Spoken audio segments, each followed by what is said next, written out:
come paint these dreamy clouds with me. Today, I'm so happy to show you something special.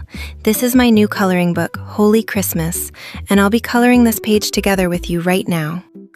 Always place a thick sheet of paper behind your page.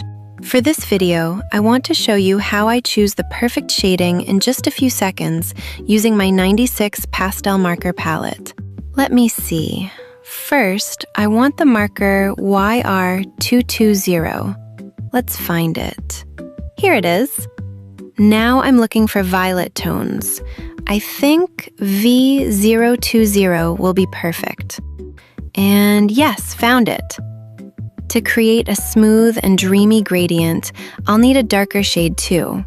What about V030? Here you are. I also want a deeper blue to represent the shadows in the clouds. Let me choose B340. And yes, found it. And I think adding a very light yellow will bring that glow we're looking for. This one will be perfect. Y030. There you are, I found you. And that's it. With these cards, I found the perfect shading in 58 seconds. If this feels useful to you, you can find my color cards available on my website. Before painting, I always like to organize my markers in the exact order I'll use them, from the lightest to the darkest, just like this. For me, this makes the whole process smoother, faster, and it also helps avoid leaving markers uncapped so the ink doesn't dry out. Now we're ready, let's begin. I start with the yellow to bring light to the clouds. Then I move into the soft pink tone, blending gently. After that, I use the lighter violet, followed by the darker violet, and finally I finish with the blue to create the shadows. Once that's done, I repeat the same process from bottom to top, blending everything together until the colors melt into each other and create that perfect, dreamy shading. On the screen, I showed both the old and new marker codes, so anyone can recreate these dream clouds at home, no matter which set they have. This page was inspired by my deep dive into the story of the Nativity. I know the Bible doesn't describe God creating the Star of Bethlehem step by step, but since this is a coloring book, I felt it would be beautiful to imagine this moment, with angels watching as everything comes together. If you enjoyed this idea too, I'd love to hear your thoughts in the comments. After letting the paint dry a bit, I used a pencil to lightly mark the placement of a few more clouds, adding depth to the scene. Then I painted them using the same process we just did together.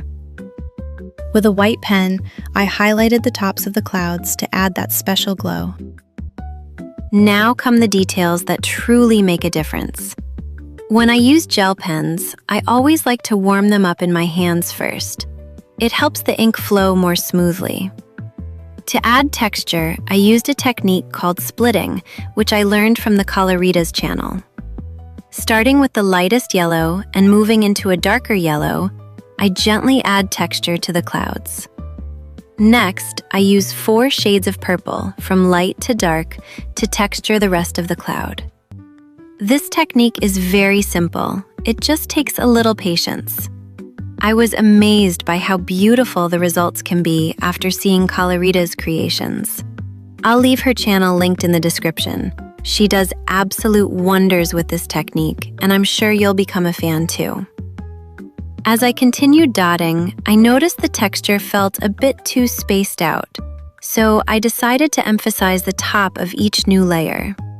You can clearly see the difference when you compare it to the area below that hasn't been textured yet.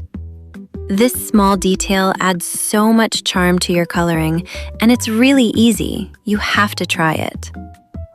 To finish, I added tiny dots with the white pen for extra sparkle. And beneath God's feet, I used a black pen to dot the shadow, adding texture and depth. And that's it. What did you think? If you enjoyed this, let me know in the comments. And stay tuned for the next video where I'll teach you how to create this deep blue sky.